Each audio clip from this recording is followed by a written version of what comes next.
Hello friends, welcome to గృహ వంటిల్లు. ఇవాళ మనం చేసుకోబోయే రెసిపీ ఏంటంటే కట్ పొంగల్. అదేనండి, కార పొంగల్. ఇది ఇస్కాన్ టెంపుల్లో బెంగళూరులో చాలా ఫేమస్ అండి. నేను చెప్పిన కొలతలతో చేస్తే సేమ్ టేస్ట్ అలాగే వస్తుంది. మీకు నచ్చిందా? అయితే మీరు కూడా ట్రై చేసి ఎలా వచ్చిందో నాకు కామెంట్స్ రూపంలో చెప్పండి. దీనికి ముందుగా 1 కప్ రైస్ తీసుకోండి. మనం ఏ కప్పుతో అయితే రైస్ తీసుకున్నామో దాంతోనే 1.5 కప్ పెసరపప్పు తీసుకోండి. ఈ క్వాంటిటీ దీనికి చాలా ఇంపార్టెంట్ అండి.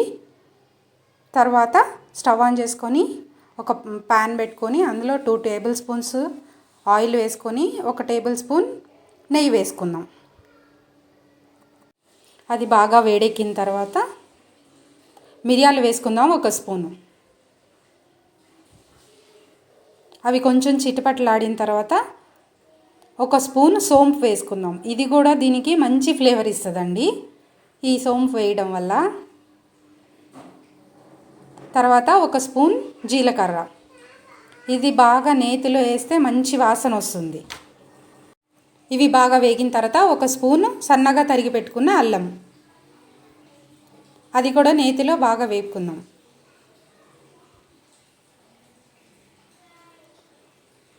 తర్వాత సన్నగా తరిగి పెట్టుకున్న పచ్చిమిరపకాయలు ఒక 2-3. మీకు కారం కావాలంటే ఇంకా ఎక్కువ కూడా వేసుకోవచ్చండి. తర్వాత 1 రెమ్మ కరివేపాకు.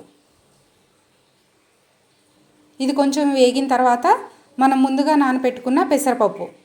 ఈ పెసరపప్పు నూనెలో మంచిగా వేగాలండి.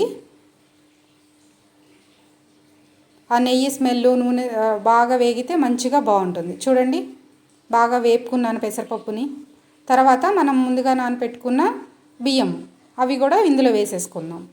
వేసుకొని ఒక 2 నిమిషాల పాటు ఆ నెయ్యిలోను నూనెలోను వీటిని వేపుకుందాం.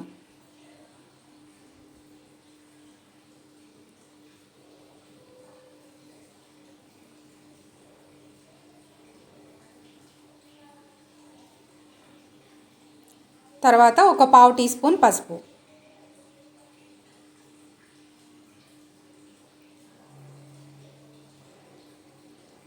ఒక 2 స్పూన్లు ఉప్పు, రుచికి సరిపడంత కావాలంటే వేసుకోవచ్చు ఇంకొంచెం మీరు. తర్వాత సన్నగా తరిగి పెట్టుకున్న కొత్తిమీర, ఇవి కూడా వేసేసి ఒకసారి తిప్పి 1 కప్పుకి 3 కప్పులు నీళ్లు పోయాలండి. అప్పుడే ఇది మెత్తగా కొంచెం జావలాగా కొంచెం లిక్విడ్గా ఉంటుంది. అప్పుడే మనకి మంచి ఫ్లేవర్ వస్తుందండి.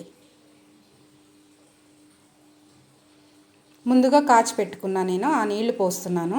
1 కప్పుకి 3 కప్స్ వాటర్. ఒక 3 విజిల్స్ వచ్చే వరకు ఉడికించుకుందాం. చూడండి, ఇది ఉడికిపోయింది.